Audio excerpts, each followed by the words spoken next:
Now, whether you snooze, siesta or catch a few Z's, we all know that sleep is important for our health. But did you know that your diet can impact your ability to doze off? With a few easy changes, you could be eating your way to a better night's sleep, and clinical nutritionist Sarah Lorenzo is here to show us how. Morning to you. Good morning. First of all, the types of foods that can help us actually get to sleep. Okay, so the best way I can explain this is we need to incorporate into our diet foods that include melatonin, which is the hormone that makes us fall to sleep, serotonin, the neurotransmitter that makes us feel good, tryptophan, which is an amino acid that helps with melatonin, and as well as omega-3 and vitamin D. So we need to really find a space for these in our diet. Now, when we look at our gorgeous produce spread here, things like bananas, turkey and the dairy products all contain tryptophan. Now, as for kiwi fruits contain serotonin, and there was an interesting study that had 2 kiwi fruits 1 hour before bed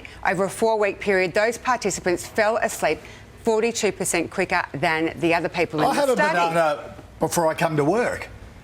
Yeah. No wonder he's so sleepy. No wonder. Well, there you go. I've got to have it at the other end of the day. Yeah, and so just things like the fatty fish are fantastic because they've got the omega-3 and the vitamin D, as well as things like milk. Yeah, that's the tryptophan, so that's the amino acid that helps you feel sleepy. But then things like almonds and walnuts. So almonds have got melatonin in them, and walnuts do as well. But walnuts also have the good fats. And another study clearly demonstrated that people who have rice and oats feel more drowsy, and that's specifically because of the type of fibre that we find in rice and oats. So if you really are struggling with sleep, try and find a space for these kind of foods in your diet. Yeah, it's probably not what you would normally think. But give us some recipes. I love this recipe. This is actually a poached turkey with greens, and this is actually from my second book, the 10-10 Diet Recipe book.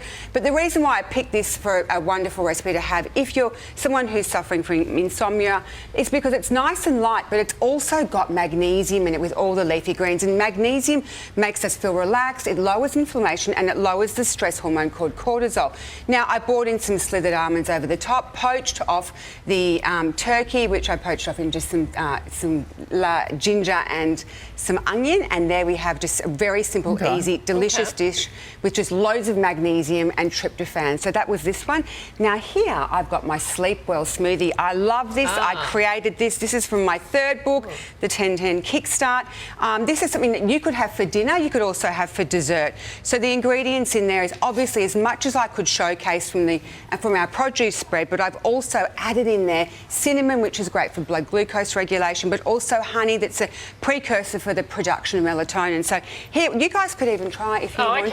My Sleep Well smoothie. So well, see, I do smoothies and I'm arse about. I shouldn't be having this in the morning. No, it's just something that you could really factor in. That's really nice. Yeah. You could actually eat that with a spoon. Yeah, it's delicious. It's delicious. So what isn't good? Okay, so by far and large... Cheese and Chico rolls, that's a shock, isn't it? All the fatty foods just really overwhelm our digestive system, that make it a lot harder. Spicy foods, it can be like reflux.